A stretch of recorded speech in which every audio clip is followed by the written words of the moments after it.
Plaisir de vous retrouver ce soir pour une autre édition de Twilight. Au menu de ce 28 septembre 2020, nous parlons du tourisme au Cameroun, atouts et défis alors que le monde célèbre le 27 septembre 2020 ce secteur avec l'ambition de développer le tourisme rural. En deuxième partie, nous parlerons du Cameroun, la paix à tout prix.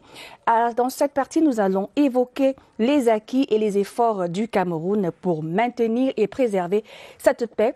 On parlera également des initiatives de la société civile et l'adéquation avec les objectifs de développement durable. Mais avant tout, je propose une session d'information en langue anglaise. Good evening, Abigail. Thank you, Giselle.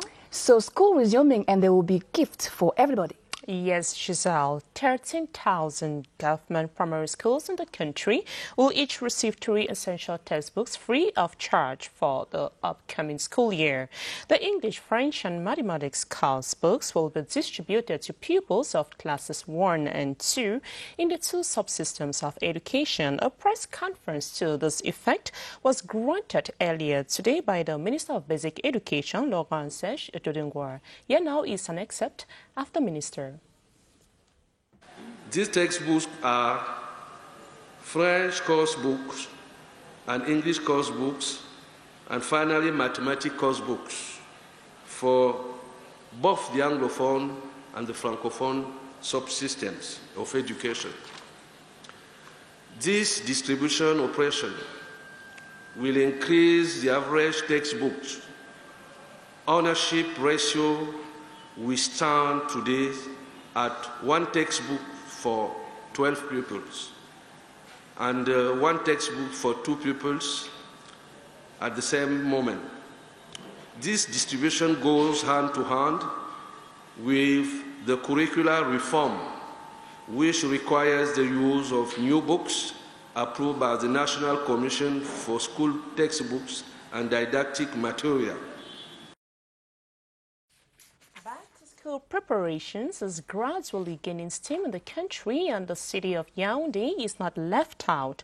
While some parents are busy seeking admission for their children, others are carrying out last-minute preparations. School authorities say all is set to receive students in the pupils camp October 5th. Details of the story with Cynthia Saptala. That's the response now given to parents still on the hunt for schools 1 week to the D-Day.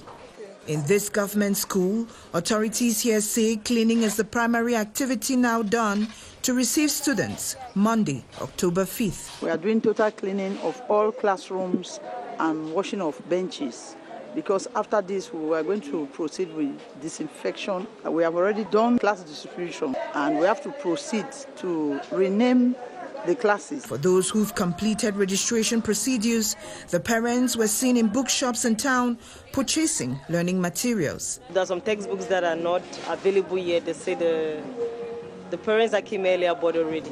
In front of banks, queues of parents waiting with the hope of obtaining their monthly paychecks and possibly a loan. I'm still struggling to take a loan, school fee loan, so that I can provide the needs of my children to go back to school. With the effervescence gradually gaining steam in the capital city, 2020-2021 school year now seems to be a reality. It's back to school during a pandemic. A nationwide campaign to vaccinate against rabies kicks off today.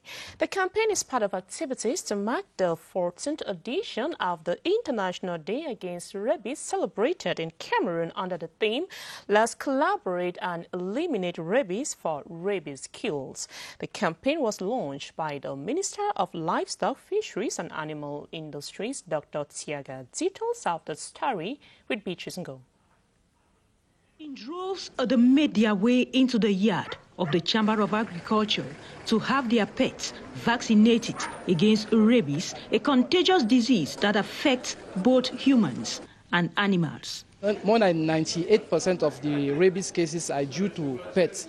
So we want to vaccinate all those animals that are in our houses. In Cameroon, last year, 15 cases of rabies were diagnosed, but officials think rabies can be rolled back through yearly visits to animal doctors and continuous sensitization. If we attain 70% of level of vaccination in the country, it will be enough to control this disease.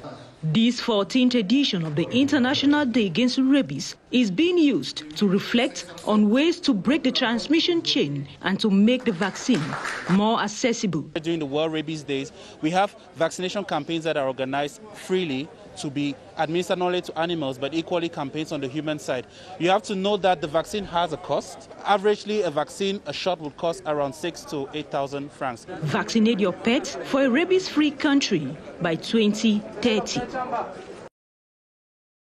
The customs branch in the south region of Cameroon has seized a shipment of over 145 kilograms of counterfeit liquor. And this has provoked the CRTV News newsroom to investigate on the negative impact of smuggling to the country's economy. Here now are the findings with our reporter Laurel Bataille. Extent of smuggling both within and across Cameroon's borders is growing.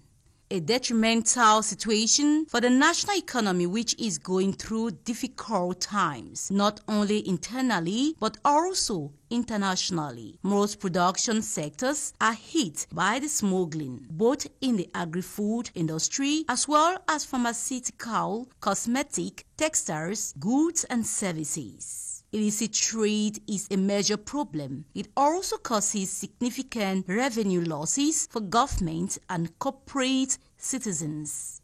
The losses are estimated at about several billion CFA francs in the country. And to provide a targeted response against this, a special custom control mission responsible together with companies to strengthen operations to fight against fraud and smuggling has been set up.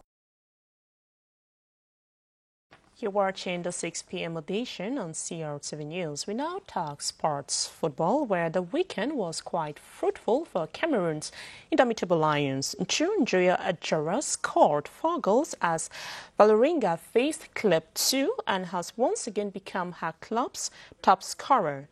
Ignatius Ganako also netted a goal for Lens during the encounter opposing them to Nimes. Clarity has the sports roundup. Hassan Boubacar played his first minutes with his new club Besiktas at the weekend. He was able to net a goal which was unfortunately ruled out as one scored from an offside position. Besiktas unfortunately bowed to their opponents of the day, Konyaspor, by 1-4. As far as the ladies are concerned, Njoya Ajara is once again Vålerenga's top scorer with a total of 9 goals to her name. This comes after she netted 4 goals at the weekend as they faced Club Ile. That encounter ended on a 7-0 bashing. Njoya Ajara has been playing in the midfield for the past 5 games. Henriette Michel Akaba also scored for Minsk, who locked horns with Zorka on the 17th of the Belarusian Championship. That game ended on a 4-1 score in favor of Minsk. And we're heading to Nigeria, and you say that 18 people an ambush. Yes, Shazal, the Nigerian military says 18 people have died after an ambush on a government convoy in the northeast of the country. 4 soldiers, 10 police officers and 4 civilians were killed in an attack targeting the Borno state officials on Friday. The Islamic State group claims responsibility. Details of the story with Gladys Asu. According to Major General Eneche, jihadist fighters linked to the Islamic State in West Africa province, ISWAP, killed 18 members of the governor's convoy in an ambush over the weekend.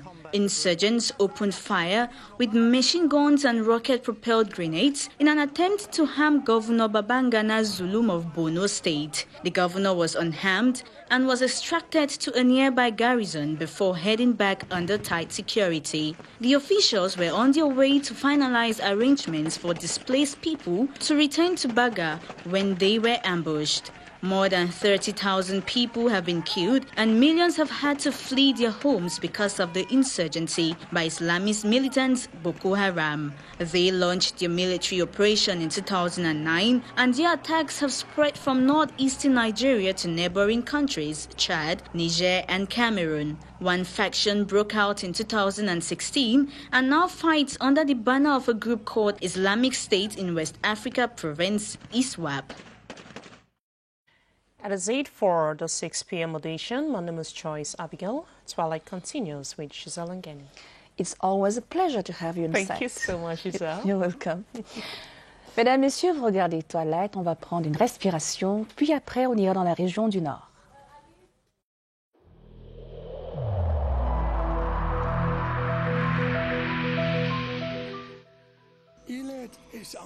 Each of us must comply with the measures that have been taken.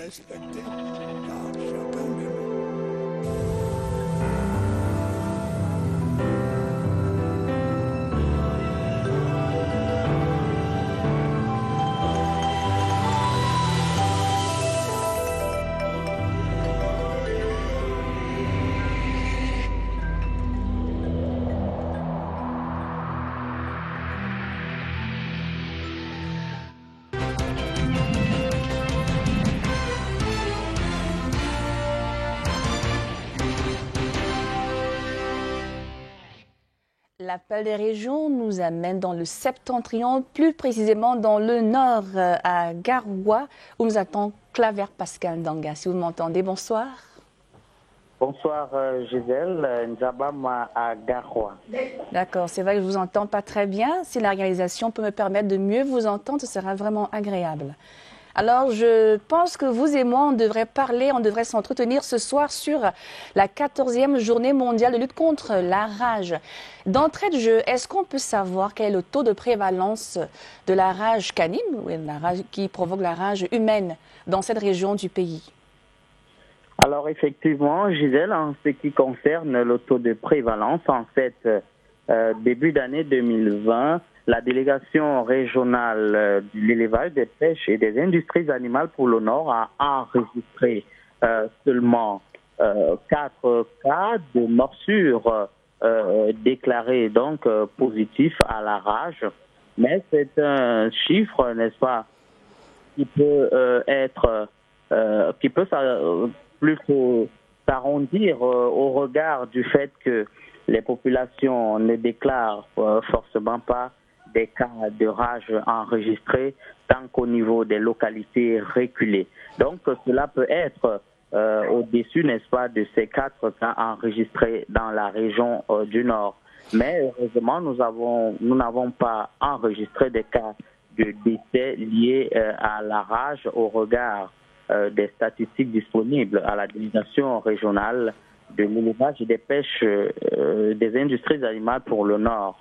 Alors, pourtant, dans le monde, on parle de personnes qui meurent encore de rage toutes les 9 minutes et il y a donc l'Organisation de la santé mondiale de la santé animale, l'OMS et même la FAO qui voudraient éradiquer ce phénomène-là d'ici 2030. Je dois peut-être rappeler que le thème sur lequel se célèbre la 14e journée mondiale contre la rage, c'est bien tous unis contre la rage. Alors, il a été lancé une campagne de vaccination contre la rage et on peut voir à l'image que beaucoup d'animaux ont commencé à être vaccinés. Est-ce que c'est le Minepia ou lui-même ou alors le délégué ou la déléguée qui a lancé cette opération à Garoua ce matin? Effectivement, Gisèle, pour, n'est-ce pas, éradiquer la rage, qui reste un problème de santé publique, donc, comme vous l'avez relevé tout à l'heure, très préoccupant. Le ministre de l'élevage, des pêches et des industries animales a mis à la disposition de la délégation régionale du Minepia pour le Nord environ 500 doses de vaccins antirabiques. Question donc d'immuniser donc les animaux de compagnie, notamment le chien, qui est donc le principal vecteur de la transmission de la maladie de l'animal à l'homme. Alors ici même à Garoua, cette campagne a été lancée par le délégué régional de l'élevage, des pêches et des industries animales pour le Nord, Dr Françoise Erayavaï Bouba, qui a donc invité les populations à une adhésion massive à cette campagne de vaccination pour éradiquer définitivement la rage qui reste donc, qui continue de causer des décès, qui reste une maladie mortelle dans notre région, mais qui touche particulièrement des enfants de moins de 15 ans, selon le constat fait ce jour au cours de cette campagne. Alors, est-ce que, par curiosité, on sait que les journalistes, leur plus beau défaut, c'est la curiosité. Est-ce qu'on peut quand même savoir si dans les mœurs, c'est un réflexe de vacciner chats, chiens et autres animaux de compagnie dans le Nord?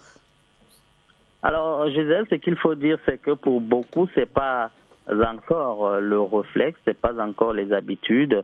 Beaucoup se plaisent à prendre des animaux, à domestiquer des animaux, mais sans toutefois savoir qu'il faut prendre des dispositions sanitaires telles que vacciner contre la rage qui est incurable et mortelle lorsque le sujet est infecté. Alors il faut rappeler donc que le seul moyen de protection contre cette endémie reste le vaccin, mais beaucoup ne vaccinent pas forcément ces animaux de compagnie. Est-ce que ce vaccin est gratuit pendant la campagne ou alors il y a quand même une somme forfaitaire dérisoire à débourser? Alors, il s'agit simplement de débourser une somme de 500 francs CFA pour se procurer des carnets de vaccination. Alors, quand vous voyez donc, c'est une somme dérisoire au regard du coût du vaccin, c'est dire donc que c'est un vaccin gratuit et c'est une manière pour les pouvoirs publics donc de contribuer, n'est-ce pas, à endiguer définitivement la rage. Enfin, on se sépare bientôt. Je voudrais quand même savoir quelle est la durée de la campagne. Alors, ce sont 500 doses de vaccins anti-rabies mises à la disposition des propriétaires des chiens au fur et à mesure passent dans les services de la délégation régionale de l'élevage, des pêches et des industries animales pour le Nord. Il n'y a pas une durée précise pour cette campagne. Il s'agit simplement d'écouler ces 500 vaccins. C'est pour cela que les populations ont été appelées à adhérer massivement, à venir vacciner donc les chiens, les chats ainsi que les singes qui sont concernés par cette campagne de vaccination, Rachel.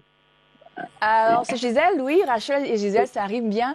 Je voudrais quand même savoir, pour finir, c'est là la dernière question, est-ce qu'il a été rappelé aux particuliers la fréquence avec laquelle ils devraient vacciner les animaux?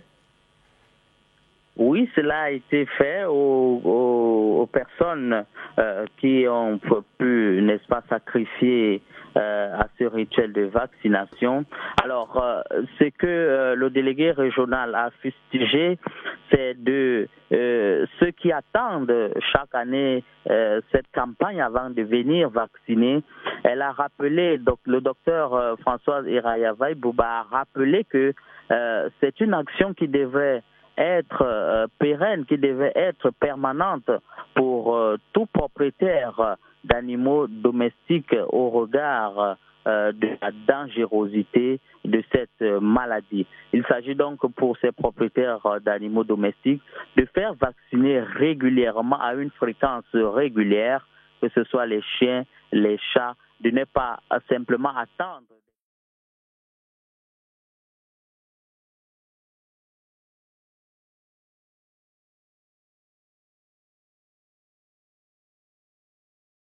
C'est donc une action qui doit rester permanente pour ces populations pour éviter, n'est-ce pas, des cas de décès, puisque cela n'est pas du tout forcément signalé auprès des autorités compétentes. Il est quand même garanti l'accès et la disponibilité de ce vaccin. C'est vrai que de temps en temps, on enregistre des ruptures en vaccin, mais toutes les dispositions sont prises par les pouvoirs publics pour rendre disponibles, n'est-ce pas, ces vaccins antirabiques.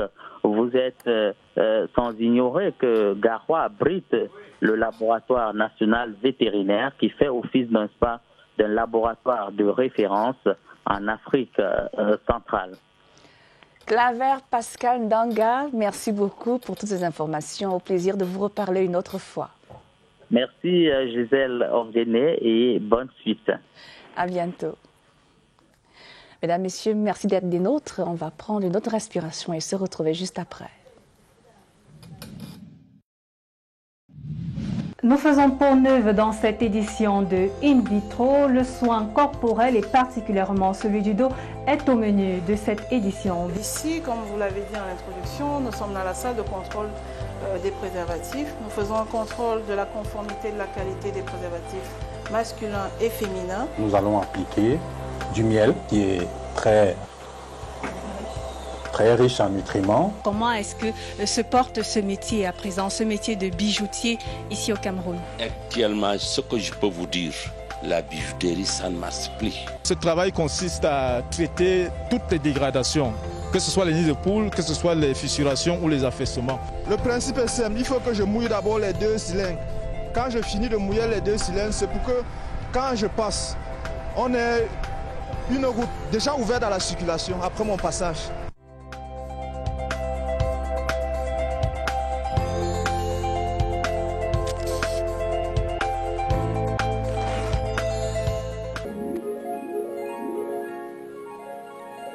CRTV News, ici, toute l'info. Bienvenue à votre magazine de santé par les aliments. Riche en magnésium et en phosphore, l'arachide, encore appelé cacahuète. Et la grosseur maintenant aussi détermine en quelque sorte certaines variétés, mais l'essentiel c'est les nutriments. Toutes ces variétés-là procurent les mêmes nutriments.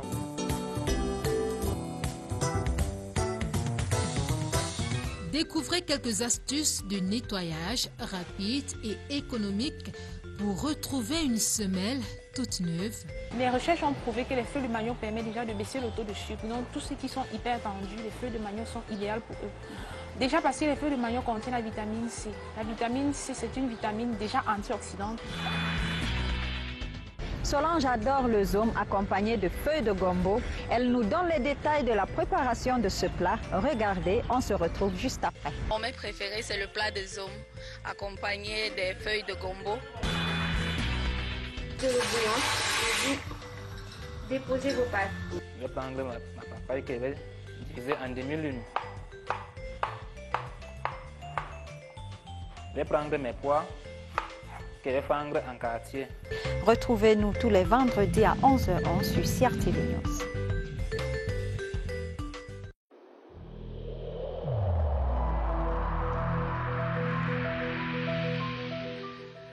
We should bear in mind that negligence by a single individual can seriously harm the entire community.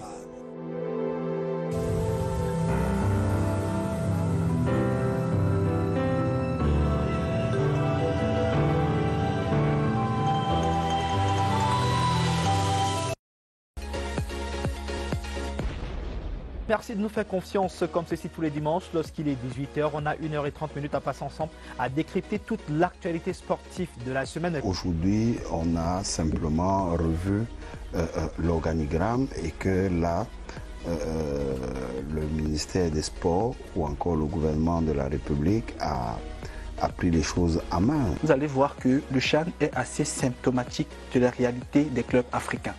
Quand vous voyez le RD Congo qui a 2 CHAN, le parallèle tout de suite avec la toute-puissance de Mazembe. Eh bien, mardi, d'abord, une surprise.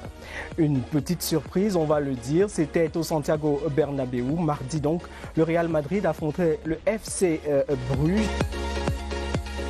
Pascal Siakam, lui, a contribué à la victoire des Toronto Raptors face au Detroit, 13 points derrière le Paris Saint-Germain. Merlin. Merci beaucoup. Pas du tout, soyons sérieux, c'était une grosse bouffe. Voilà qu'ils se sont rattrapés. Tara 237, le code du Cameroun. Les batailles d'individus, ça ne nous mène nulle part. Et il faut donc justement qu'on apprenne à dialoguer et qu'on apprenne à collaborer. CRTV News, ici, toute l'info.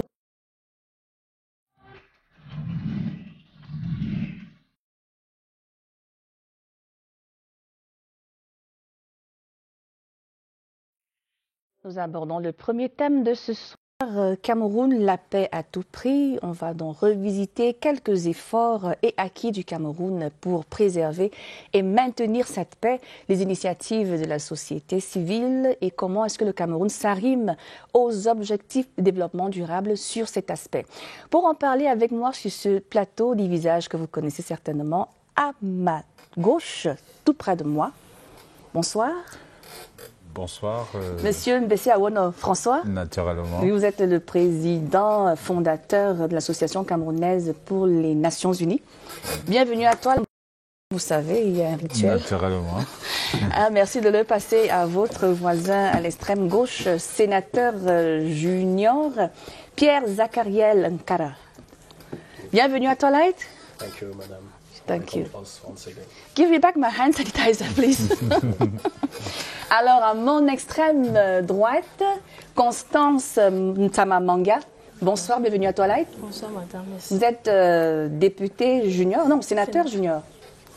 Et tout à côté de vous, monsieur Sibel Steve Romaric. Vous êtes secrétaire général de l'Union de la jeunesse africaine pour le développement. C'est ça. Merci, rendez-moi mon... J'y tiens. J'y tiens. Alors, nous parlons de paix au Cameroun, des acquis, des efforts, de comment... On va parler de la culture de la paix au Cameroun. Mais la victoire la plus récente sur le terrain de la paix, c'est le boycott de l'appel à l'insurrection du 22 septembre dernier. Un jour seulement après la célébration de la fête... Enfin, pas de la fête, la célébration de la Journée mondiale pour la paix. Comment vous avez accueilli ça alors que vous êtes un acteur qui lutte justement pour le maintien de la paix? On ne peut qu'être heureux. On ne peut être qu'heureux parce que ce qu'il faut rappeler, c'est que la paix est congénitale aux Camerounais, c'est-à-dire qu'elle coule dans leur sang et c'est aussi pour ça que c'est la première valeur que nous exportons vers l'étranger. Donc, quand une manifestation ou alors une situation vise à troubler l'ordre social avorte, nous ne pouvons, nous autres qui avons besoin de paix pour construire notre avenir, être heureux. Et c'est une fois de plus toute notre gratitude à tout l'ensemble du peuple camerounais qui sait reconnaître exactement où se trouvent ses intérêts. Alors, monsieur Nkada, la devise du Cameroun, c'est bien paix, travail, patrie. Et c'est certainement pas un hasard si tous les Camerounais œuvrent pour que la première valeur, ou alors la première notion de notre devise soit respectée, défendue, bec et ongle. Thank you, madam, for giving me the floor. No, the generalists say peace is the desire of every beating heart and the hope of every nation, which means everybody is conscious of the fact that we need to be in peace for us to achieve great things. So, as you said, our motto is peace, work, and fatherland, which means first we have peace. Peace is essential for us to achieve whatever we want in our life. Then we have work. When we are in peace, it's sure that we work together in a hand glove and we achieve great things. And finally, fatherland, which means all of us should be conscious, should be a good citizen, should be conscious of the fact that we need to work for our country. It's not like it's not a choice, but it's an obligation. It's an obligation for each of us to work for our country. So our motto says a lot, and all Cameroonians should be conscious of that. Alors, je vais vous proposer d'aller faire un tour dans la région du sud-ouest où il y a eu une marche pour la paix. Regardez.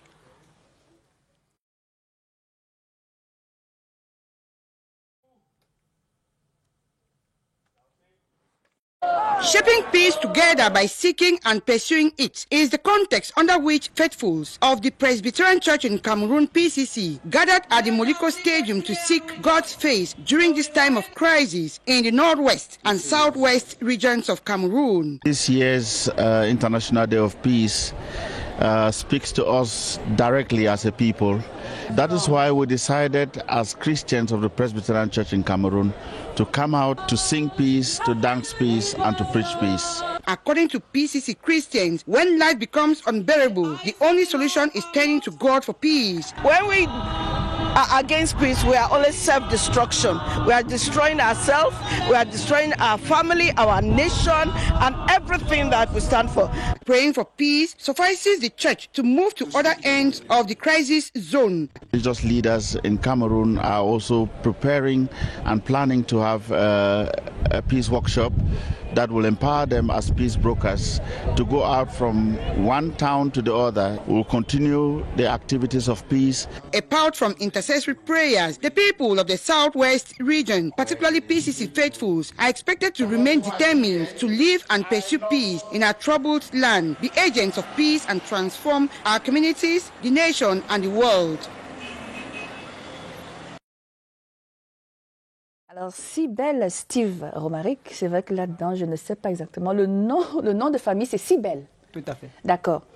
Dites-nous, la paix semble être dans les gènes des Camerounais, mais au-delà de ce gène-là, il y a quand même des institutions, ou alors des organisations dans la société civile qui œuvrent et s'engagent à tout faire pour maintenir cette paix. Est-ce que vous pouvez nous en dire plus là-dessus?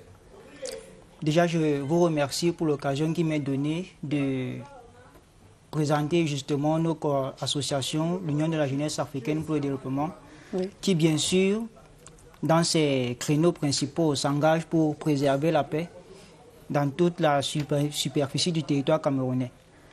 Justement, dans ces différentes actions que nous avons pu entreprendre, il y a eu entre autres des plaidoyers de sensibilisation avec l'Observatoire démographique pour la société en 2017. Nous avons également mené des campagnes de sensibilisation auprès de certains établissements secondaires et du supérieur. Entre autres, nous envisageons également de créer auprès de certains établissements secondaires des clubs UJAT pour qu'ils puissent facilement mieux ancrer l'esprit de la paix auprès des jeunes peuples et jeunes populations que nous sommes. Vous avez été dans quel collège, dans quelle ville du Cameroun précisément? La ville de Douala. Oui. Précisément dans le quartier Japoma. Où il y a beaucoup de conflits là-bas? Non, non. C'est plutôt, je dirais, un lieu de paix également. Et ça a été également l'une des grandes possibilités pour nous de connaître davantage la paix et de savoir comment est-ce que nous pourrions facilement la transmettre, si je peux utiliser cette expression, à d'autres jeunes Camerounais. D'accord. Bon, c'est vrai que je m'attendais à entendre quelques autres institutions qui, comme vous, œuvrent pour la paix, sauf si... Oui, Bien sûr, je crois qu'au sommet de la chaîne, peut-être pas au sommet de la chaîne, mais il y a les institutions de coopération internationale qui œuvrent au Cameroun. Et parmi elles, vous avez par exemple la coordination du système Nations Unies pour les questions de paix. C'est un acteur majeur dans non seulement la prévention des conflits, mais aussi dans la résolution même des conflits. Et c'est un acteur qui trouve opportun ou qui trouve très important que le Cameroun soit un État stable, un État de paix, parce que vous savez que géographiquement, nous occupons une position qui est de telle sorte que s'il y avait assez de des conflits au Cameroun, la sous-région dans l'ensemble pourrait payer le prix. Vous avez des pays amis qui œuvrent pour le maintien et la préservation ou la promotion de la paix au Cameroun. Tout le monde se souvient que quand il y a eu récemment des difficultés dans les zones du nord et du sud-ouest Cameroun, la Suisse s'est proposée de faire des bons offices. Voilà un pays ami qui s'est trouvé au premier plan. Vous avez des États comme les États-Unis, à travers l'ambassade, à travers ces organisations comme Peace Corps, à travers d'autres... Justement, puisqu'on en reviendra, alors la paix qui est un idéal politique, un idéal social aussi, qui veut traduire la tranquillité et le fait qu'il n'y ait pas de troubles ou de perturbations à la sérénité. Constance Ntamadit, vous êtes quand même appelé très souvent à mener des actions en tant qu'ambassadeur de la paix à travers l'Association camerounaise pour les Nations Unies. Qu'est-ce que vous faites concrètement? En fait, tout d'abord, merci de m'avoir passé la parole. Je compte d'abord définir qu'est-ce que l'association en question. Oui. Notre association, c'est l'Association camerounaise pour les Nations Unies, qui soutient les valeurs et les idéaux des Nations Unies, que sont la paix et le développement. Il n'y a pas de paix sans développement, il n'y a pas de développement sans paix. Ceci étant dit, la paix est un préalable à la construction de la prospérité. C'est-à-dire que c'est pourquoi nous, parlementaires juniors du Cameroun, nous sommes engagés le 29 août dernier au Palais des Congrès à vulgariser, à faire connaître les différents objectifs de développement durable au Cameroun, et parmi lesquels le numéro 16, qui est paix, justice et institutions efficaces. Comme activité, nous avons commencé à mener des sensibilisations sur le terrain pour promouvoir le patriotisme et le civisme auprès de la population jeune. D'accord. Est-ce qu'on peut quand même dresser une espèce d'état des lieux de la paix au Cameroun? Est-ce qu'on peut faire la géographie de la paix? C'est vrai que j'ai des gens qui sortent de lyrique sur cette table. Je vous propose de répondre à cette question. Je vais m'essayer. Moi, je crois que le Cameroun, c'est quoi le Cameroun? C'est 10 régions. Le Cameroun, c'est 204 000...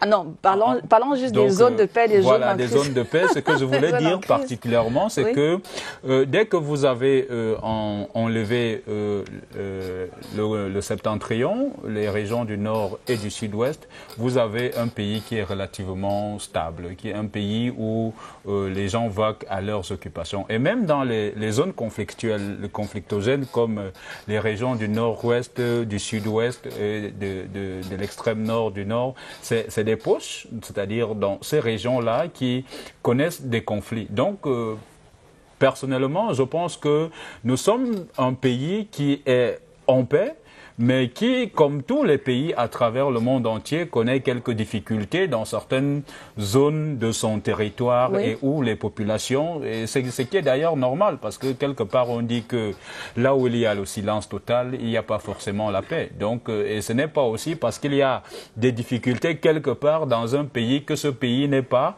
en paix. Donc, ce qu'il faut dire quand même, c'est que quand on regarde la géographie du Cameroun, la majeure partie de notre territoire national, et il faut dire merci à notre armée, la majeure partie de notre territoire est sécurisée, la majeure partie de notre territoire est en paix, les populations vaquent à leurs occupations, font naturellement... Justement, on reviendra sur les acquis et les efforts du Cameroun pour maintenir et préserver cette paix, après avoir regardé ce reportage de Ghislaine Allen dans le Sud. Après une séance de briefing dans les locaux de la mairie des Bolova 1er, les jeunes du Sud, engagés dans la préservation de la paix, peuvent enfin descendre sur le terrain. Premier arrêt, le marché central des Bolova. La cible ici, ce sont les commerçants. À chacun de leur passage dans les lieux de grande fréquentation, Stéphane Ndezoum invite les populations à renoncer aux appels à l'insurrection. Dans le sens de la paix, le maintien de la paix, la sécurité, le bien-être des populations. C'est pour cela que nous avons voulu sortir pour dire au peuple camerounais de vaquer librement à leurs occupations, mais de ne pas marcher, de ne pas suivre ceux-là qui veulent diviser le Cameroun. Une façon pour les jeunes du Sud de façonner la paix ensemble, tel que le veut le thème de l'édition 2020 de la Journée internationale de la paix. Le Cameroun, terre de paix. Le Cameroun est un havre de paix. Sans la paix, on ne peut rien. Et on sait très bien que celui qui gouverne et qui incarne les institutions républicaines au Cameroun est un mendiant de la paix. Il a plusieurs attributs d'ailleurs. Il est artisan de la paix, il apporte la paix. Et c'est dire que c'est un homme dont on reconnaît probablement les efforts depuis plusieurs années pour maintenir cette paix. Alors, je pense que je ne me trompe pas si je commence par dire qu'il a réformé l'armée dans les années 2000. Ça vous dit quelque chose? Quand on célébrait, je crois, les 40 ans des forces de défense? Tout à fait. Bon, nous saluons justement cet effort fait par le chef de l'État. Le rajeunissement des forces armées nous permet davantage d'avoir des bras séculiers pour mieux préserver l'intégrité territoriale de notre pays. C'est un effort qui est tout à fait à saluer. Nous connaissons également divers corps qui ont bénéficié, je dirais, de cette décision. Principalement le bataillon d'intervention rapide, où nous connaissons beaucoup plus de jeunes qui sont à l'intérieur et de manière farouche défendent fièrement les couleurs du pays ainsi que l'intégrité de leur territoire. Nous connaissons également dans la police des corps comme la gendarmerie qui connaissent depuis de nombreuses années des rajeunissements et qui sont bien sûr à saluer. D'accord. Bon, on a modernisé et professionnalisé ces corps. Je crois que les régions ont été reconfigurées. Je pense également à ces actions, en tout cas on dit que qui veut la paix prépare la guerre. C'est une célèbre phrase de César. Tout à fait. Oui. Je crois que, vous avez dit tout à l'heure qu'il est artisan, il est apôtre. Mais il est même aussi peut-être prophète de la paix. C'est quelqu'un qui sait lire dans le futur les difficultés qui peuvent naître et qui sait anticiper.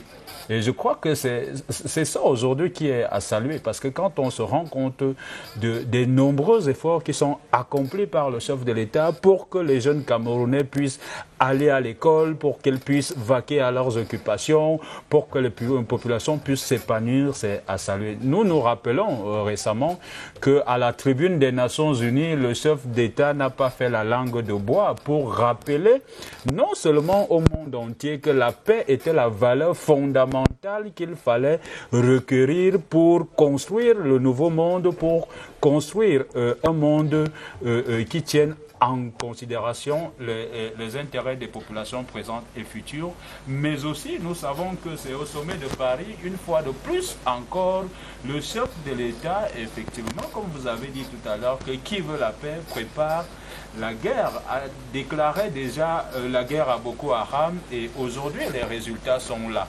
Et je crois que cette politique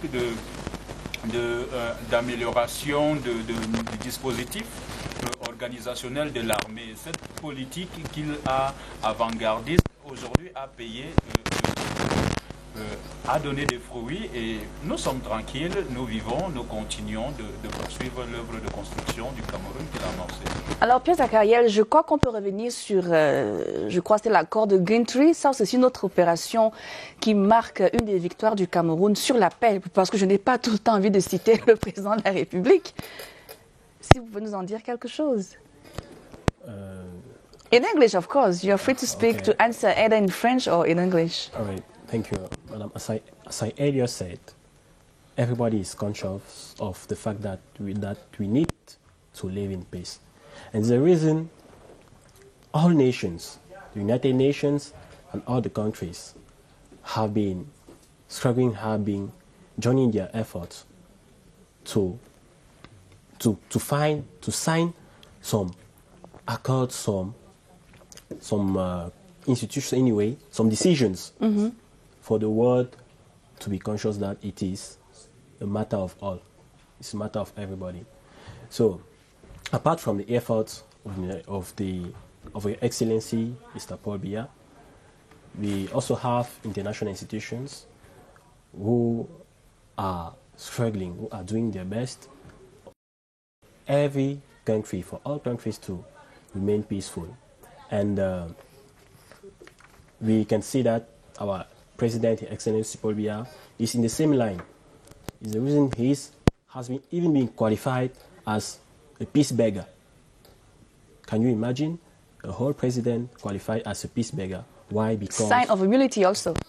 Actually, sens de sacrifice. Actually, so can you imagine? Which means the president want his nation to remain peaceful according to international instructional institutions and according to his, I can say, almighty kindness, because he's the father of the nation. He's conscious of the problems that young people have, and he has confidence in young people. The President of the Republic has confidence in young people. It's the reason every day he's trying his best to give them more and more opportunities. He's giving them the floor to express their ideas. So, considering these Bakassi conflict? Bakassi conflict, for example, see that the president tried his best once again. And won. And won. Alors, est-ce qu'on peut aussi dire que ce mendiant de la paix a fait le plaidoyer pour la paix sur tout le continent, pas seulement sur le triangle national camerounais, au point d'arriver à faire créer des institutions sous-régionales qui concernent aussi bien le bassin du Congo que le golfe de Guinée en général? Vous venez de l'Irique. Forcément, merci. Tout à fait. Nous pouvons tout à fait justement le dire. C'est quelque chose qui est encore une fois de plus à saluer. Déjà, nous connaissons très bien que le golfe de Guinée est une zone qui est constamment en froid. Et depuis un certain temps, les conflits qui sont de plus en plus répertoriés tendent à être au-delà que ceux qui sont enregistrés dans le golfe d'Aden. Le golfe de Guinée est une zone très stratégique, oui. Très stratégique. Et nous avons tendance à le dire, qui a la capacité de contrôler le golfe de Guinée aura la possibilité de contrôler toute l'Afrique. Et pour pouvoir sécuriser le golfe de Guinée, il serait judicieux de renforcer la sécurité au Nigeria, au Cameroun et également dans une partie du Congo, République démocratique. Naturellement, nous nous en souvenons que bon nombre de pays occidentaux souhaitent installer des bases américaines, et du moins des bases militaires sur le territoire camerounais. Mais il me souvenons que certaines, sinon aucune, de ces bases n'ont pu être installées sur le territoire camerounais. Jusqu'ici. Jusqu'ici. Cela témoigne déjà de la volonté de préserver notre chère patrie, sans toutefois solliciter les forces extérieures. Mais le président, je crois bien en 2013, le sommet des chefs d'État sur la sûreté et la sécurité maritime du golfe de Guinée, justement, a abouti à la création de certaines institutions dont vous pouvez quand même nous parler. Malheureusement, nous n'avons pas suffisamment d'informations sur cette question. Oui. Mais nous pensons que cette décision de créer des institutions, notamment en guise de préserver la paix. Oui, il y a par exemple le Centre interrégional de coordination pour la sécurité, justement dans le golfe de Guinée. Je crois qu'il y a une autre institution pour le bassin du lac Tchad. La CBLT est bien sûr une zone qui est également en conflit. D'accord. Donc la nécessité de créer des institutions relatives à la préservation de cette zone est tout à fait judicieuse. D'accord. Alors on revient au Cameroun. Je voulais montrer le caractère expansif mais positivement du président de la République pour avoir la paix. Parce qu'effectivement, si vous voulez qu'il y ait la paix dans votre concession, il vaut mieux que même hors du portail, qui est quand même des préalables pour garantir cette paix à l'intérieur de votre maison. Le Cameroun, terre de paix, qui, sur la scène internationale, voudrait être projeté comme un pays qui ne respecte peut-être pas tous les échelons de risque pays. Je parle de risque pays parce que sur ce plateau, il y a des experts qui sortent de l'Irique. Est-ce qu'un pays qui n'a pas de paix ou de stabilité peut recevoir autant de réfugiés? Moi, je pense que les faits parlent d'eux-mêmes. Les faits parlent d'eux-mêmes. Si le Cameroun était aussi instable qu'on veut le faire comprendre, si le Cameroun était un pays en difficulté autant qu'on veut le faire passer, je crois que toutes les nations africaines qui résident au Cameroun ne trouveraient pas en notre pays une destination favorable, une destination accueillante. Je crois quand même qu'on héberge sur notre sol plus d'1,5 million de réfugiés. Donc, et vous comprenez que pour quelqu'un dont on veut donner la description qu'il ne serait pas tranquille chez lui et qui héberge 1 demi-million de personnes qui viennent... Alors, je pense qu'il y a 2 camps majeurs de réfugiés officiellement. Nous avons le camp de Gado Badjéré, je crois bien à l'est, et puis le camp de Minawa dans l'extrême nord. Oui. Si on parlait de Gado Badjéré, avant Gado Badjéré, il y avait déjà une façon pour les Camerounais d'héberger leurs frères qui provenaient de l'autre côté de la frontière, de la RCA. Oui. Avant qu'il y ait la création du camp de réfugiés de Gado Badjéré, nous pouvons constater que le Cameroun était en parfaite harmonie avec son voisin, la République centrafricaine. Il était possible de pouvoir accueillir de manière aisée nos confrères venant de ce pays. Mais depuis quelque temps, les résurgences ont pu être fortement enregistrées dans le territoire centrafricain et nous avons connu un afflux de réfugiés venant de ce pays. Ce qui a permis pour les autorités camerounaises d'installer un camp de réfugiés à Gado Badjéré qui permet aujourd'hui d'accueillir environ 60 000 personnes. Et il ne faut pas oublier que le taux de natalité est très fort de ce côté. Tout à fait. Ce qui permet également de se positionner comme un véritable arbre de paix, sachant que nous pouvons accueillir d'autres personnes et assurer leur sécurité. Justement, avant le camp de Minawa et le camp de Gado Badjéré, le Cameroun accueille depuis des années, depuis très longtemps, des réfugiés, même des apatrides.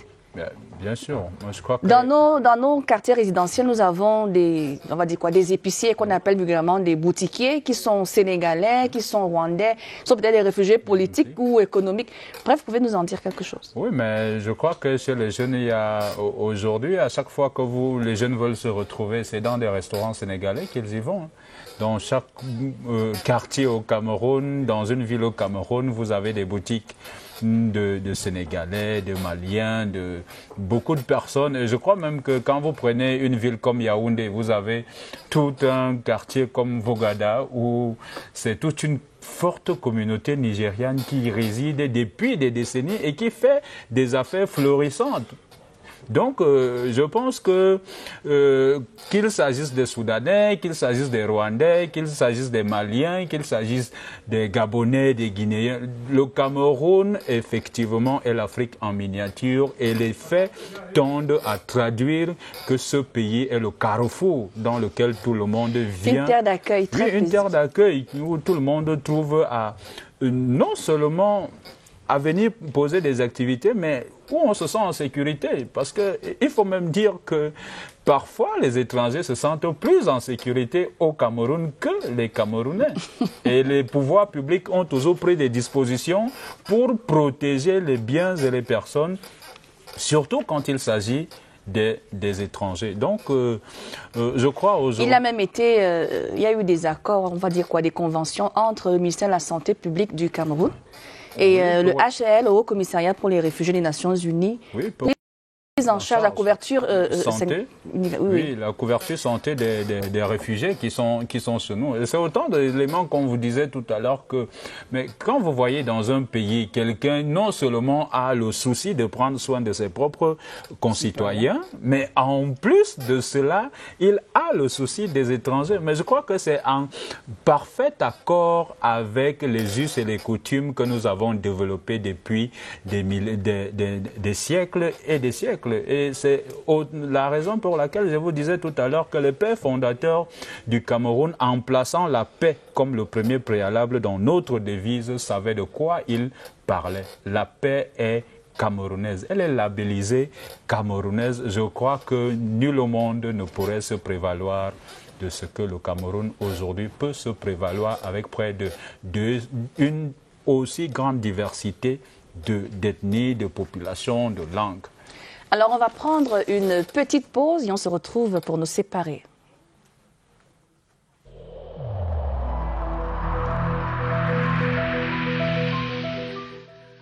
Je demande par ailleurs aux personnes testées positives de respecter scrupuleusement les règles de confinement.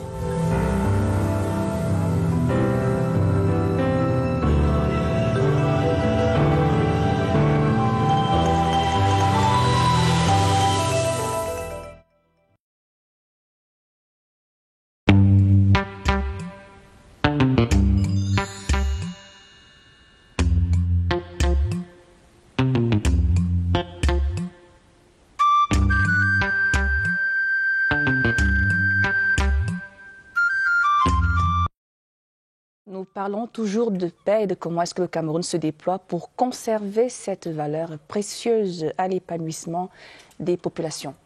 Constance Manga, dites-nous, en tant qu'ambassadeur de la paix, on sait qu'au préalable, vous êtes sénatrice junior.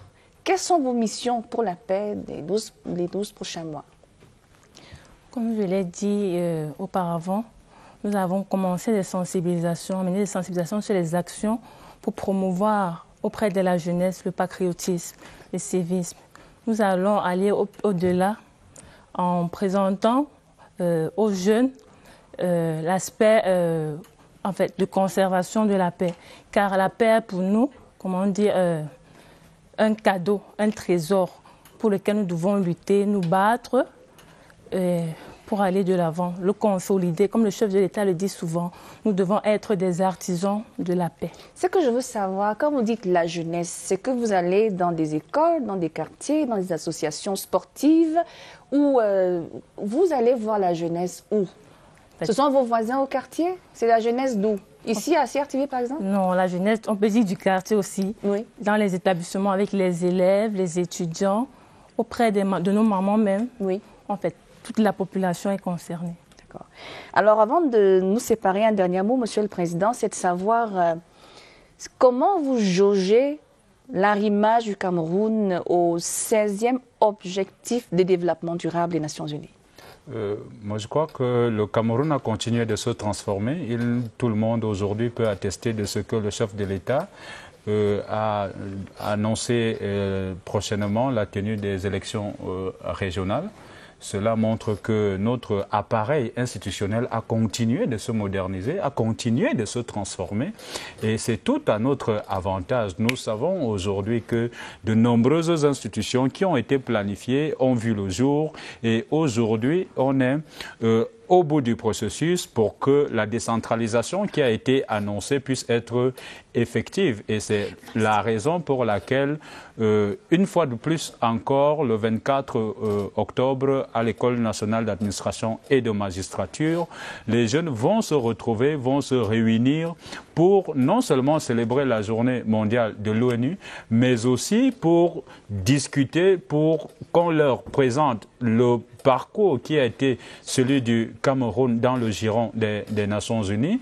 Il est aussi question de montrer que l'agenda 2030 des Nations Unies, la mise en œuvre des objectifs de développement durable à l'horizon 2030 est une étape décisive à l'émergence du Cameroun à l'horizon 2035. Et l'émergence ne peut être obtenue que par des institutions, la transformation des institutions, le travail que le chef de l'État a accompli avec maestria et la jeunesse camerounaise aujourd'hui ne peut que lui être reconnaissant. Et l'association camerounaise pour les Nations Unies que nous avons créée et qui rassemble tous les parlementaires travaille donc à faire comprendre aux jeunes que ce précieux cadeau qui leur a été offert doit être préservé à tout prix. Comme vous l'avez dit, la paix à tout prix, la préservation de la paix à tout prix, c'est en réalité la préservation du Cameroun à tout prix parce que c'est la seule chose, la seule valeur que nous avons et c'est le seul pays, nous n'avons pas un autre. Donc si nous ne pouvons pas préserver notre pays, nous serons passés à côté de l'histoire alors que les pouvoirs publics ont tout fait pour nous donner quelque chose de précieux. Alors, Cybèle, on se sépare. Je vous donne quelques secondes seulement pour nous dire quel est votre agenda pour la paix pour les 12 prochains mois. Merci pour cette occasion qui m'est donnée. La préservation de la paix, qui est un gage précieux pour l'Union de la jeunesse africaine pour le développement. Nous comptons davantage implémenter les aspirations de l'agenda 2063 de l'Union africaine, notamment son aspiration 4, qui est en rapport avec la paix. Dans cet élan, nous envisageons communiquer autour de nous, autour de la jeunesse, communiquer également autour de différentes populations qui nous environnent, pas forcément celles du Cameroun, mais également ceux des pays voisins, afin que nous puissions davantage préserver notre paix, que nous puissions également être capables de prévenir les quelconques conflits que nous pouvons enregistrer dans le futur. Merci infiniment. Quand vous avez dit population, on pense aux jeunes non scolarisés, aux mototaxis, à ceux qui ont tourné le dos à l'école, à ceux qui ont tourné le dos à la morale. Je vous dis merci d'être venu, mais ne partez pas parce que c'est l'heure de manger l'actualité. C'est l'information sur RTV News dès qu'il est 19h et c'est en français. Avec Nadia Amana, bonsoir. Bonsoir Gisèle Nguéné. Alors ce soir, on apprend que le Cameroun veut dire non à la rage. Tout à fait. Le Cameroun et l'ensemble de la communauté internationale célèbrent donc ce 28 septembre la journée mondiale contre la rage. Finissons avec la rage, vaccinons, collaborant est le thème de cette 14e édition sur le sens de la célébration de la lutte contre cette zoonose transmise par les animaux de compagnie au Cameroun. Voici le récit de Sadou Mamoudou. Le Cameroun ne veut pas noyer ses chiens. Les experts ont la rage contre le virus rabique. 99% des cas de rage chez les hommes viennent des animaux et notamment du chien, l'animal domestique. Donc pour rompre la chaîne, le mécanisme le plus efficace est la vaccination des animaux domestiques. Mobiliser tout le monde pour faire comprendre que la maladie est une maladie virale et mortelle. Les faux pas de danse, du mauvais pantalon qui ont engendré 15 cas confirmés de rage sur les 321 morsures de chiens enregistrées en 2019 ne doivent plus se reproduire. Procédez aux vaccinations, protégez votre famille. Protégez-vous parce que la rage est essentiellement mortelle. Reste à trouver l'équilibre entre les campagnes de vaccination anti-rabique qui ont permis d'atteindre 8507 animaux domestiques en 2019 et les battues permanentes lancées par ceux qui consomment de la viande de chien. Dans la suite du journal, la bataille contre la contrebande s'intensifie au Cameroun. Une cargaison de 145 litres de liqueur introduite clandestinement dans le pays vient d'être saisie dans la région du sud. Un forfait heureusement neutralisé qui a notre rédaction à s'interroger sur l'impact de la contrebande sur l'économie nationale. Gaël Bonneau présente cet impact dans ce récit. L'ampleur de la contrebande, aussi bien à l'intérieur qu'aux frontières du Cameroun, est grandissante. Une situation préjudiciable pour l'économie nationale qui traverse une conjoncture difficile, non seulement sur le plan interne, mais également au niveau international. La plupart des secteurs de production sont frappés par la contrebande, aussi bien sur le plan agroalimentaire que les produits pharmaceutiques, cosmétiques, textiles, les biens et services. Le commerce illicite est un problème majeur. Il entraîne en outre d'importantes pertes de revenus pour le gouvernement et les entreprises citoyennes. Les pertes sont estimées à plusieurs milliards de francs CFA. Et pour apporter une réponse ciblée contre ce fléau, une mission spéciale de contrôle douanier chargée de concert avec les entreprises de renforcer les opérations de lutte contre la fraude et la contrebande a été mise en place. Elle est nommée l'opération Alcomi. Depuis le 16 août 2016, l'opération Alcomi effectue un quadrillage systématique et permanent des zones circonscrites et systématise l'application des mesures de lutte contre la contrebande et la contrefaçon au Cameroun. Dès janvier 2022, les pays du bassin du Congo sont interdits d'exportation du bois en grumes. La résolution qui vient d'être prise par les ministres de la sous-région vise à booster l'industrie locale de transformation du bois. Il est également question d'accélérer la mise sur pied des zones spéciales et surtout d'accélérer l'harmonisation de la fiscalité forestière. D'autres précisions dans ce récit de Daoud Moulioum. 10 ans après le Gabon, la CEMAC entière se prépare à interdire les exportations des grumes et à lancer des zones économiques spécialisées dans la transformation du bois. Le ministre camerounais des Forêts et de la Faune, Jules Dorendongo, a récemment présidé par visioconférence une réunion des ministres en charge des forêts, de l'industrie et de l'environnement d'Afrique centrale. Cette instance a validé la décision portant interdiction d'exporter le bois sous forme de grumes par tous les pays du bassin du Congo à compter du 1er janvier 2022. Pour accompagner cette mesure, il a été décidé de créer des zones économiques spéciales pour installer les industries de première, deuxième et troisième transformation du bois. Le Conseil des ministres a validé la décision portant règlement et désignant l'École supérieure internationale de l'agriculture et des métiers du bois comme institution universitaire sous-régionale.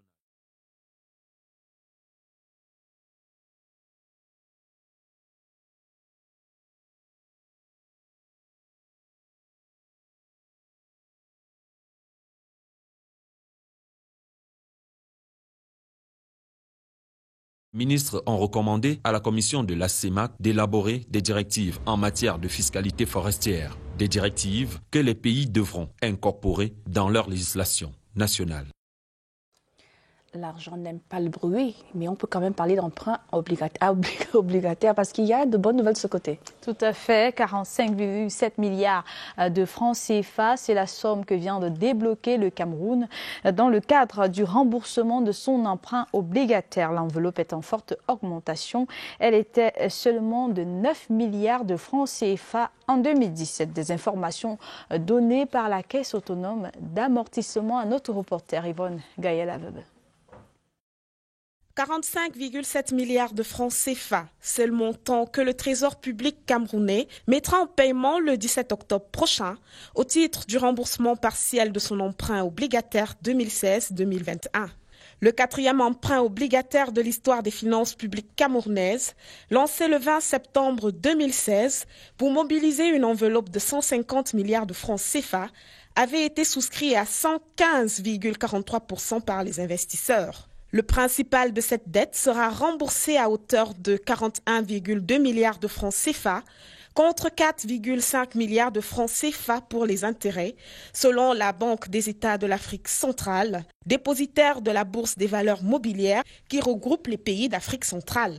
Le 19 octobre 2016 était la date d'ouverture des opérations d'encaissement et l'État camerounais avait déjà mis en paiement une enveloppe de plus de 48 milliards de francs CFA pour le remboursement partiel du même emprunt, soit 29% du principal. Une enveloppe de remboursement donc en forte augmentation en 2019 et 2020, selon les pointages de la Caisse autonome d'amortissement, gérant de la dette publique au Cameroun.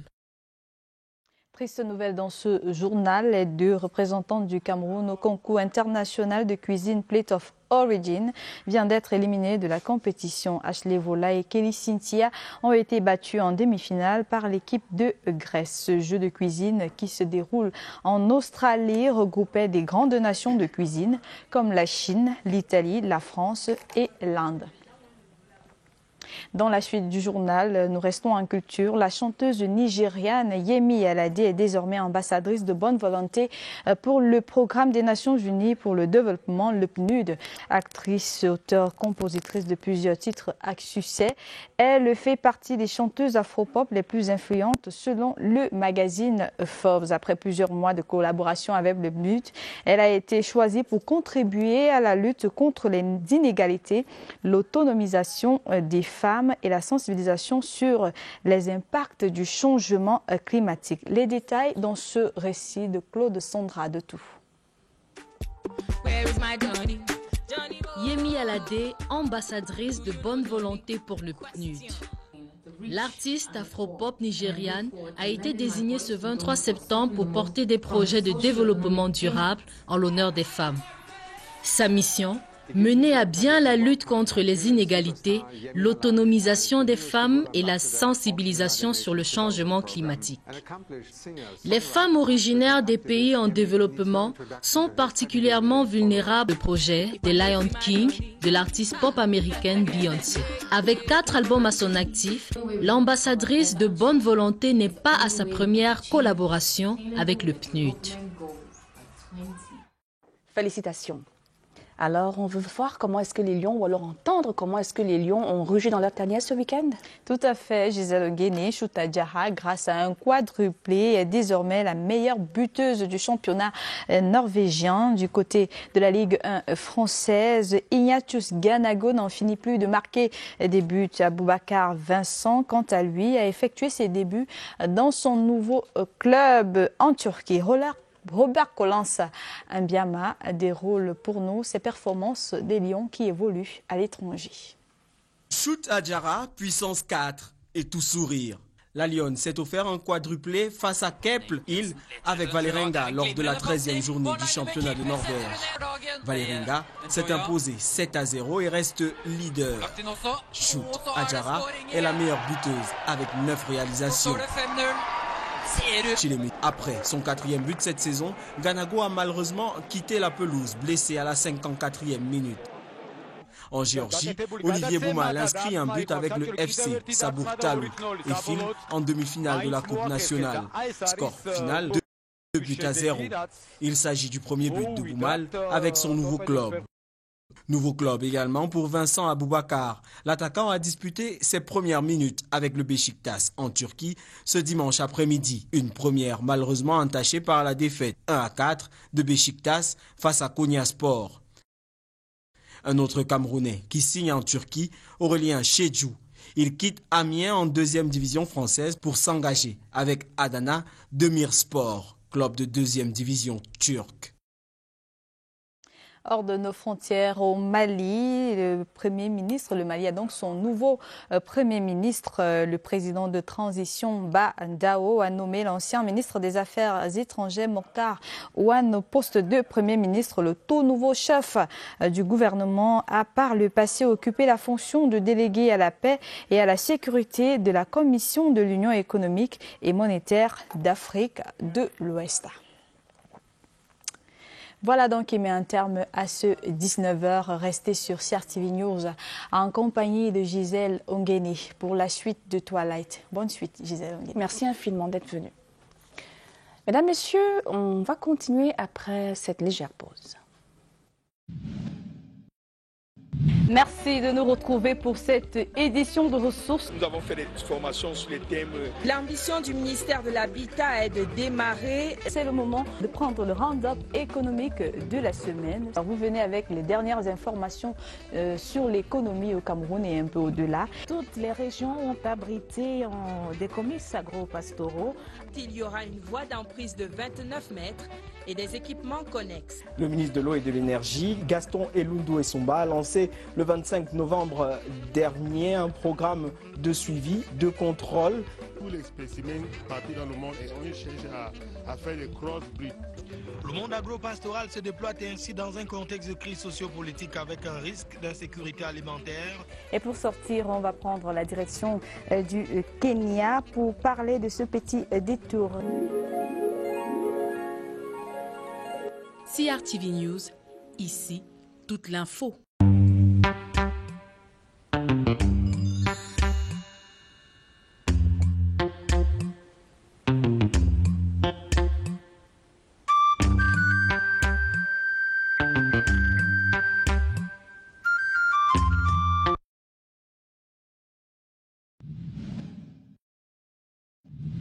Nous faisons peau neuve dans cette édition de In Vitro. Le soin corporel et particulièrement celui du dos est au menu de cette édition. Ici, comme vous l'avez dit en introduction, nous sommes dans la salle de contrôle des préservatifs. Nous faisons un contrôle de la conformité de la qualité des préservatifs masculins et féminins. Nous allons appliquer du miel qui est très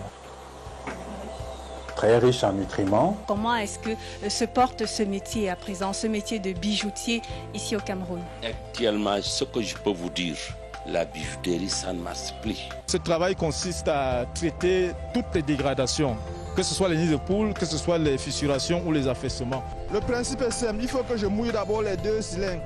Quand je finis de mouiller les 2 cylindres, c'est pour que quand je passe, on ait une route déjà ouverte à la circulation après mon passage.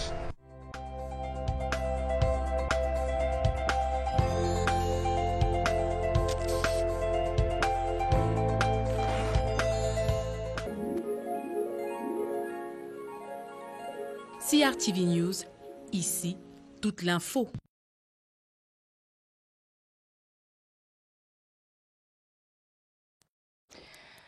Merci d'être fidèle à Twilight sur CRTV News. Nous abordons maintenant le deuxième thème de ce soir, tourisme au Cameroun, atouts et défis. Alors que le monde a célébré ce 27 septembre 2020, c'est-à-dire hier, ce secteur avec l'ambition de développer le tourisme rural. Pour en parler sur ce plateau, j'ai 2 experts sur les questions de tourisme. À ma droite, Monsieur Arsène Como, bonsoir. Bonsoir Gisèle et merci de me faire l'honneur de participer à votre émission. C'est vrai qu'on vous a vu il n'y a pas longtemps sur ce même plateau sur d'autres terrains, d'autres disciplines. Oui. Bonsoir Monsieur Ngowi. Effectivement. Oui, bienvenue à Twilight. Vous êtes journaliste mais expert en questions de tourisme. Tout à fait Gisèle et merci aussi de me faire le plaisir de m'avoir invité pour cette émission. D'accord. Alors, Je vais commencer tout de suite par vous demander de nous faire l'état des lieux, si c'est possible, même de manière approximative, de l'impact du Covid-19 sur l'activité touristique.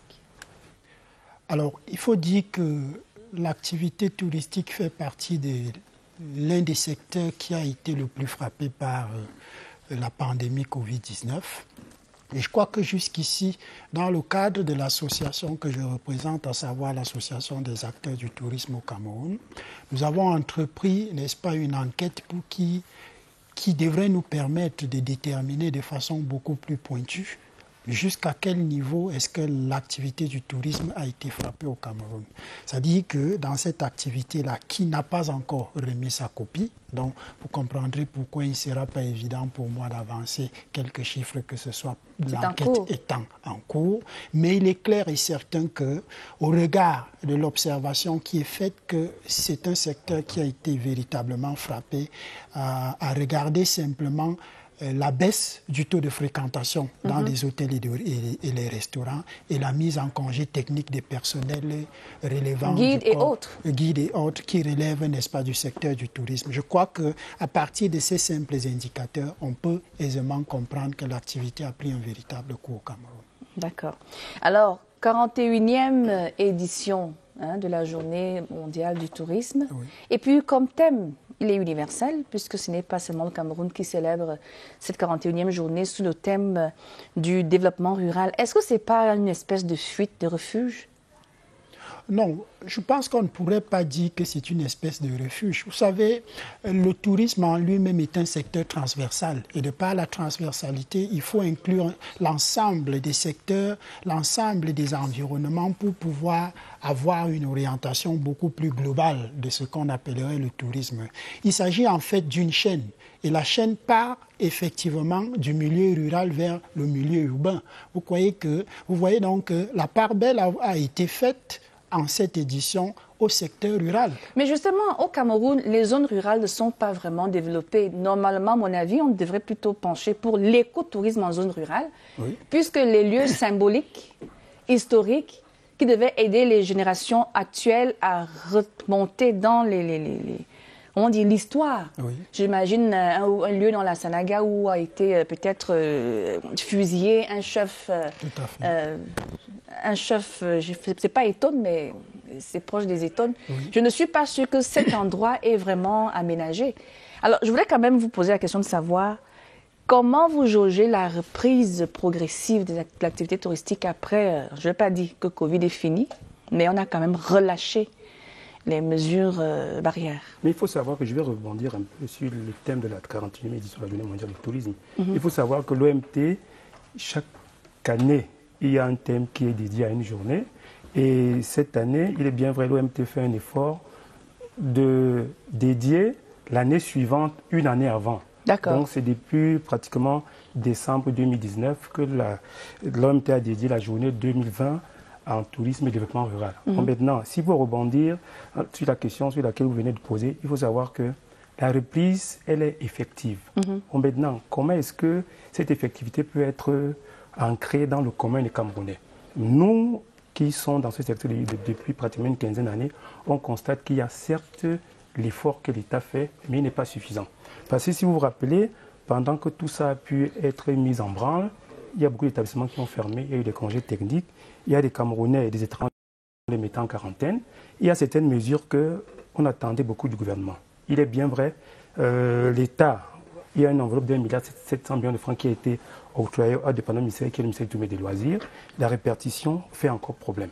Mais on constate que depuis pas mal de temps, les Camerounais commencent à repenser. Moi, je crois qu'on aurait dû repenser autrement.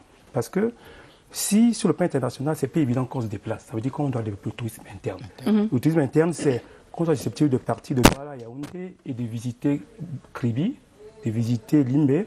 Même comme le nord et le sud, c'est encore hypothétique, mais on peut voir la région du centre est ce qu'on appelle une catastrophe en termes de tourisme. Il y a tellement beaucoup à visiter dans le centre qu'il faut bien qu'à un moment donné, les pouvoirs publics essayent de gérer ces facilités-là pour qu'il est bien vrai, comme disait le chef de l'État à l'horizon 2035, 6 millions de touristes en interne, c'est évident, mais on peut aller mieux avec ce Covid-là parce que, comme on ne peut pas aller à l'extérieur, autant mieux visiter nos villes et villages. Mais justement, vous parlez de tourisme interne, je vais parler du tourisme d'élite contre le tourisme de masse. Qu'est-ce qu'on fait dans vos associations pour réduire le gap? Parce qu'il n'est pas fréquent de voir un couple, je veux dire une famille camerounaise ordinaire, décider d'aller passer du bon temps en banlieue ou plus loin que sa zone de résidentielle fixe. Je crois que le tout relève de la stratégie. Et à partir de maintenant, il y a un véritable travail qui est effectué sur le terrain. Excusez-moi de toujours revenir à l'association à laquelle j'appartiens, parce que c'est un travail que nous faisons aujourd'hui, celui d'amener les gens à avoir une culture touristique. Parce que dans l'esprit des gens, effectivement, le tourisme était réservé à une classe élitiste. C'est pour ça que, du coup, les gens se disent que non, pour faire du tourisme, il faut exclusivement avoir beaucoup d'argent. Que non, aujourd'hui, nous sommes dans la logique d'amener les gens à penser que pour faire du tourisme, on n'a pas nécessairement besoin d'avoir beaucoup d'argent, parce que le tourisme en soi déjà est l'action de se déplacer d'un point A vers un point B. Et l'ensemble des activités qui sont déployées pendant le déplacement sur une période qui est généralement indiquée comme étant inférieure à 24 heures et qui rentre dans les statistiques du tourisme, l'ensemble de ces activités-là nous conduisent donc véritablement à ce qu'on appelle le tourisme. Vous vous rendez donc compte qu'à partir de ce moment-là, si je quitte Yaoundé pour aller en Balmayo, je dépense 500 francs. En transport. Et une fois en Balmayo, je pourrais effectuer un achat qu'on pourrait... Aller goûter du bon kanga. Aller goûter du bon kanga, ce qui effectivement va créer un impact sur la dépense. Et à ce moment-là, on parlera de la notion de dépense touristique. Donc, le tout, à mon humble avis, relève de la stratégie. C'est vrai qu'on devait avoir sur ce plateau un syndicaliste et puis un délégué départemental de tourisme. Malheureusement, ça n'a pas été possible parce que je suis obligée de vous tarauder des questions que je devais leur poser. Tant pis pour vous. Oui. Moi, je voudrais savoir ce que vous faites l'un et l'autre dans vos champs respectifs pour promouvoir et inciter à l'entretien des sites touristiques qui font la promotion de l'héritage culturel du Cameroun. Par exemple, vous avez l'avenue Kennedy, on voit bien la stèle de Kennedy. Mais vous avez un André Fouda à Ouarda. Vous avez même la première maison des gouverneurs, je crois c'est Nkola Tom, là où je crois le site qui héberge le palais de justice.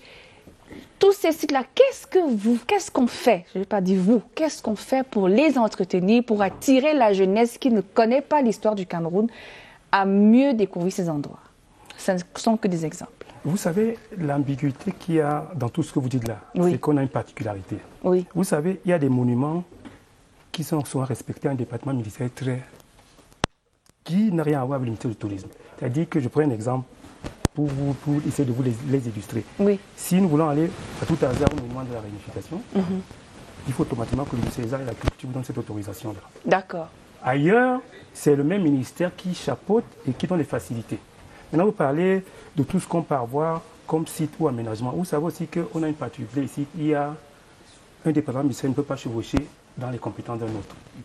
Il y a une des aussi particularité, c'est qu'il y a un maire de la ville. Il y a des édifices où vous ne pouvez pas, vous en tant que Arsène, comme au premier vice-président de l'Attestation, vous dites, bon, nous on s'est dit, c'est un édifice qui doit être le fleuron, qui doit être, le chan arrive là, on pourra faire venir les étrangers pour aller les visiter. Ce n'est pas évident. Pourquoi? Parce qu'il y a tellement de choses à faire et à refaire au point où, si vous voulez entrer dans ce chemin-là, vous avez cassé le visage. Donc nous, ce qu'on fait... Peut-être qu'il faut harmoniser. Oui. Si c'est transversal, si ça peut créer des conflits d'autorité entre départements ministériels, peut-être que pour ce secteur qui concerne les édifices à propension touristique, je ne sais pas, il y a certainement une transversalité ou une harmonisation à réguler. Oui, en fait, c'est qu'il y a cette transversalité, je suis d'accord avec vous, mais vous savez très bien que, peut-être je peux essayer un peu de glisser, le Conseil national du tourisme regorge pratiquement 35 départements ministériels, qui est chapeauté par le premier chef du gouvernement. Donc chaque ministre, en ce qui le concerne, vient et fait l'état des lieux, puisque le tourisme est transversal. Mais cette transversalité, moi je le dis souvent dans certains plateaux, c'est en 20 mots, parce que souvent, ce n'est pas évident que le ministre du Tourisme demande à son à celui peut-être des travaux publics qui a ses obligations à lui. Oui. Je dis, bon, j'ai un site touristique qui est à tel ou tel endroit. Je veux bien que, comme au Conseil national du tourisme, on s'est dit qu'il faut viabiliser ci ou ça. Mais chaque département a souvent ses priorités. Donc je dis bien, c'est tellement compliqué. Ce qui est certain, il y a des choses qui sont faites. On ne peut pas se dire que rien n'est fait. Mais beaucoup doivent être faits. Il faut automatiquement que chacun en ce qui le concerne. Et là, peut-être que si jamais il y avait un syndicat ici, il aurait pu nous dire ce qu'ils sont en train de faire à leur niveau. Mais nous, en ce qui nous concerne, on accompagne l'État dans tout ce que l'État est en train de faire. Nous apprenons notre expertise quand on nous le demande. Mais on dit toujours que ce n'est pas toujours assez. Il faut toujours qu'on aille un peu plus loin. D'accord. Je vais vous proposer de regarder ce reportage sur la célébration de la 41e journée mondiale du tourisme. Choice of Lepalutivier on the banks of the Vuri in the Bonaberi neighborhood to host this year's World Tourism Day in Douala was to enable inhabitants know that tourism is possible and enjoyable in Cameroon. The regional delegate of Tourism and Leisure for the Littoral, while chairing the ceremony, emphasized on the fact that tourism is an activity that can generate income, protect the environment, and contribute to sustainable development. With the outbreak of the coronavirus pandemic, there is need to promote the potential of the littoral region. We went to Dizangue because Dizangue has many touristic sites, and we said that if these touristic sites are developed, if they are secured, they will obviously attract tourists, and around them we can create many activities which can bring development in this area. The celebration also seeks to make known less visited touristic sites with the help of municipal councils, and the delegate added that the new dynamism is needed in order for the sector to contribute to the region's economic growth. Méry, l'une des localités phares du département du Diamaré, est une destination touristique en raison de sa diversité culturelle. Le palais royal met en valeur l'histoire de ce peuple constitué des Moufou, des Giziga et des Peuls. À environ 7 km du palais se trouve la célèbre montagne des Guivelles et son paysage pittoresque que la délégation du tourisme et des loisirs entend promouvoir. Un nouveau circuit à découvrir, c'est également une zone rurale. Pour rendre le secteur plus dynamique et mettre en exergue le tourisme. Le temps nous a fait défaut ce soir. Arsène Como, Henri Bertrand Gouy, merci d'être venu. Je vous promets que c'est partie remise pour compléter l'entretien de ce soir. Mesdames, Messieurs, 8 septembre 2020, point final. Au revoir.